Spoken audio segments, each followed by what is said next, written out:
So I woke up this morning to yet another video being reported, and as I have to do pretty much every morning, I filed an appeal. Now, most of the time I win those appeals, but today, that appeal was rejected in about a minute. That's right, a minute. Now, normally these things take a couple of hours, sometimes a couple of days, but this one, less than 60 seconds, which when I tell you what the video was about, should tell you something. Now, as you can see, their reasoning is they classified it as hate speech, which is quite interesting because you see the video I made didn't attack anyone. It simply pointed out some of the inconsistencies that women who support pro-choice display, particularly in how they scream, "My body, my choice," with regard to their bodies, but when it comes to men, well, that choice goes right out the window. As I said, the review came back in less than 60 seconds, when it normally takes at least an hour or two. You think maybe, just maybe, TikTok might have something going on behind the scenes, something to flag certain people or certain content? By the way, if you want to see the actual video, it's up on my Insta and Facebook accounts. It illustrates just how biased TikTok is against men. That not only does it view men sharing an opinion on the choice debate as hate speech, an opinion, by the way, in which I didn't take a side on, but it views pointing out some of the inconsistencies of the choice debate when it comes to men versus women as hate speech as well. It views men sharing a thought, feeling, or opinion that doesn't fit the narrative, the feminist agenda that TikTok wants to push, as hate speech.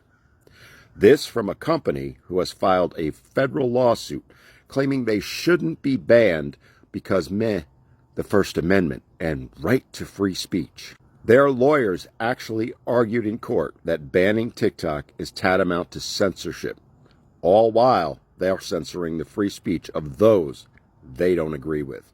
Guess those First Amendment rights they claim to hold so dear only applies to them and women.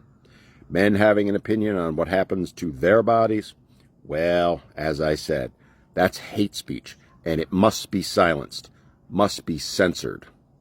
So much for the First Amendment. And to TikTok, let me let you know that I'll be forwarding this and other examples that I have to the current members of the Senate Judiciary Committee, as well as the new committee that will be formed next year after the elections are done. I'm also forwarding it to the judge overseeing the current case, along with other examples of TikTok's discrimination against men, against their gender.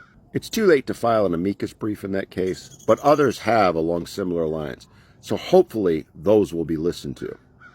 Look, I have no illusions that this in and of itself is going to make a difference, but if enough of us who have been censored start speaking up, then maybe, just maybe, it might. The bottom line is TikTok's community guidelines are selectively applied and gender targeted, specifically targeting the male gender. At this point, it's not even up for debate. It's been shown time and time again. But here's the thing, TikTok. That's against the law. It's outright discrimination, and it's time to hold you accountable. It's time to put it out there for the entire world to see. And to my followers, this account is on its last legs. It's attacked and reported by women in women's groups every single day. Their harassment of me is ongoing, allowed, and supported by TikTok. So much for those community guidelines, right? And let's face it, TikTok isn't going to like this video. They're going to flag it, they'll suppress it, and they'll shadow ban it for sure. And I wouldn't be surprised in the least if the account gets banned after I post it. And I don't care. It's not if, but when it will be banned anyway, and I refuse to go quietly into the night. So if you enjoy hearing what I have to say, if you value men and think they deserve a voice, if you think men need to be heard, then I humbly suggest to you that you go to the links in my bio and follow me elsewhere. Besides which, I put content on those platforms that I can never put here, that TikTok's censorship doesn't allow me to put here. So my friends, I can tell you, you're missing out on things if you don't. Hope to see you there.